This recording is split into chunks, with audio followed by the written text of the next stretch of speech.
안녕하세요. 한 주간의 글로벌 ETF 시장 동향 전해드립니다. 저는 미래에셋증권 디지털 리서치팀 윤재홍 선임연구위원입니다. 지난주 이제 금융시장에 굉장히 중요한 이슈가 하나 있었죠. 바로 미국의 기준금리 인하였는데요. 50pp를 내렸어요. B컷이라고 보통 얘기를 하던데 이렇게 기준금리를 내렸고요. 그럼 오늘 이제 ETF 시장 동향에서는 실제로 이 시장에서 기대하는 것 그리고 실제 반응이 어땠는지에 대해서 한번 살펴보도록 하겠습니다. 자, 그래서 오늘 특징 ETF들은 좀 여러 개를 잡았어요. 이제 미국 유틸리티 인프라, 그리고 달러금, 미국 국제 장기물, 한국 반도체 주구까지 좀 여러 가지 이슈를 한번 다뤄보도록 하겠습니다. 자, 먼저 이제 시장 동향 잠깐 좀 살펴볼 텐데, 자, 미국에서 이제 기준금리를 인하를 했죠. 지난 2022년 3월 달에 25bp를 인상을 하면서 이 금리 인상 사이클에 들어간 이래로 거의 지금 2년 반 만에 첫 금리 인하를 했습니다. 자, 50bp 말씀드렸던 대로 이제 50bp 인하를 하면서 이제 금리 인하를 했다라는 거 좀 볼 수가 있겠고요. 미국 국채 금리는 좀 어떻게 됐을까? 오히려 이제 10년물은 조금 올랐습니다. 9bp 정도 상승을 했어요. 크게 이제 기준금리 인하를 했는데 왜 시장금리는 올랐지?라고 좀 의문을 가질 수가 있는데 크게 이제 두 가지가 있었습니다. 자, 첫 번째는 이 파월 연준 의장이 이제 금리 인하 이후에 이제 기자회견을 하면서 우리 좀 여러 가지 좀 얘기가 나왔었어요. 그 중에서도 이제 이 중립금리라는 거에 대해서 얘기가 좀 나왔었는데 사실 이 중립금리는 어떻게 보면 이 완전 고용이라든가 이런 것들이 완전하게 좀 이루어질 수 있는 상태의 이제 최적 금리인데 명확하게 정해져 있는 금리는 아닙니다. 어떻게 보면 이제 시장에서 이 추정을 하는 금리고요. 그 기자회견 내용 중에서 이제 기자가 질문한 거에 대해서 파월 연준 의장이 과거 대비해서는 이 중립금리가 좀 올라와 있는 것 같다라는 부분에 대한 얘기를 했었어요.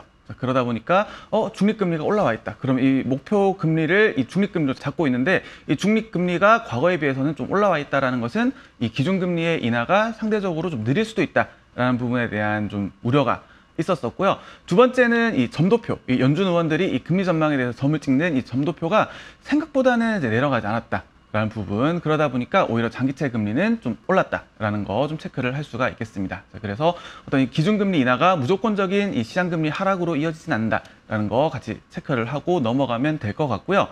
자, 다음은 이제 과거에 이제 금리 인하가 있었을 때 좀 어떻게 됐는지를 섹터별로 좀 정리를 했어요. 그래서 지금 이제 2001년, 2007년, 2019년까지 금리 인하 결정 이후에 이제 동향, 한 달 동안 이 수익률 동향을 좀 정리를 했고요.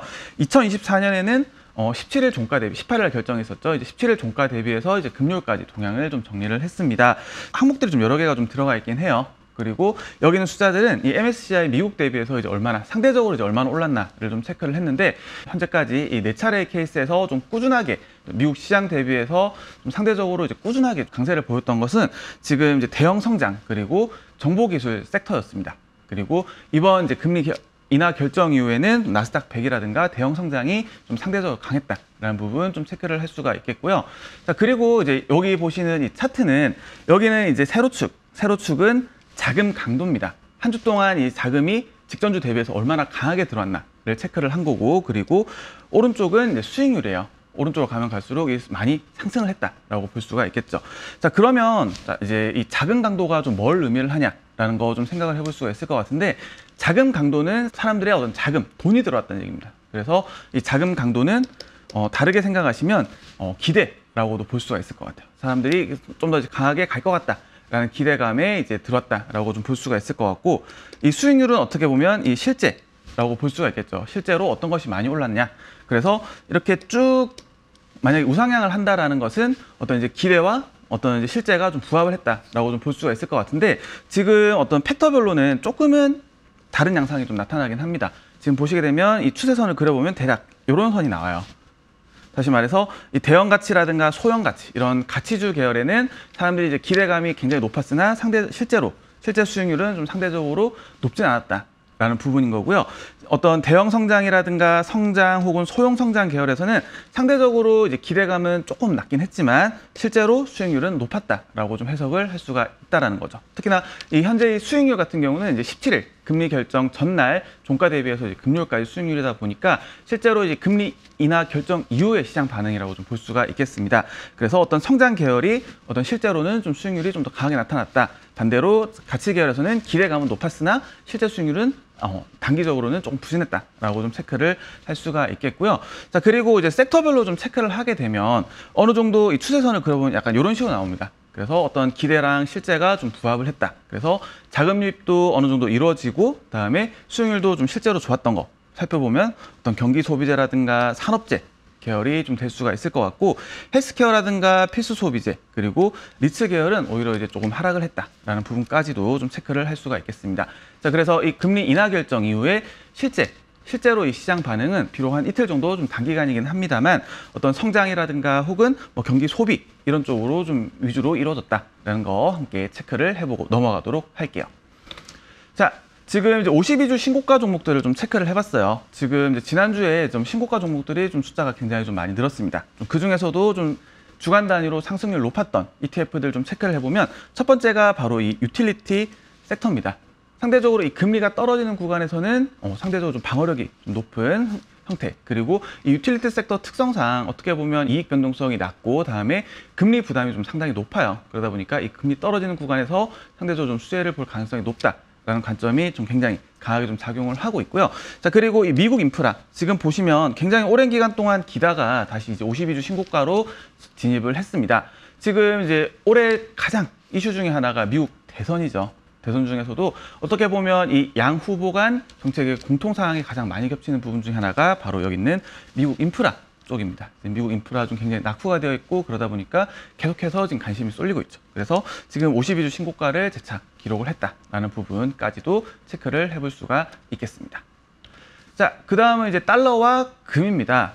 지금 달러 같은 경우는 이제 미국 시장의 가장 대표적인 ETF가 이제 UUP라는 티커를 가진 ETF고요. 금 같은 경우는 이제 뭐 GLD라든가 뭐 IAU라든가 혹은 이런 ETF들이 좀 많이 상장이 되어 있죠. 그래서 지금 달러라든가 금이라든가 이런 것들 좀 어떻게 변했나 동향 좀 살펴보게 되면요. 지금 달러 같은 경우는 이제 주간 단위로 한 0.4% 정도 하락을 했습니다. 그런데 과거 뭐 2009년이라든가 혹은 이런 최근에 이제 금리 인하 사례에서 대부분 달러가 주간 단위로 1% 가량 하락을 했는데 그거에 비하면 상대적으로는 조금 덜 빠졌다라는 거 좀 체크를 할 수가 있겠습니다.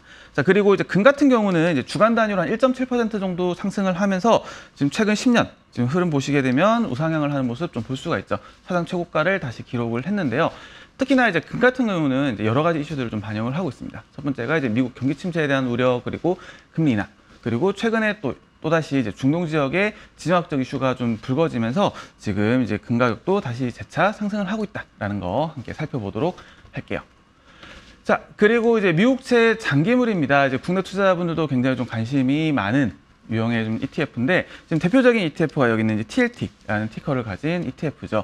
지금 보시게 되면 자금 그리고 주가 모두 좋지가 않습니다. 아까 이제 미국채 금리, 10년물 이제 금리 동향 말씀드리면서 어떤 이제 파월 연준 의장의 이 중립금리 발언 그리고 전도표 때문에 채권 금리가 좀 소폭 상승을 했다라는 거 좀 말씀을 드렸었는데 최근 들어 주가도 좀 꺾이는 모습 보이고 있고요. 자금도 좀 3주 연속으로 지금 유출을 보이고 있어요. 특히나 지난주 같은 경우는 12억 달러 넘게 좀 유출이 되면서 자금 유출 역시도 조금 이제 강화가 되고 있다.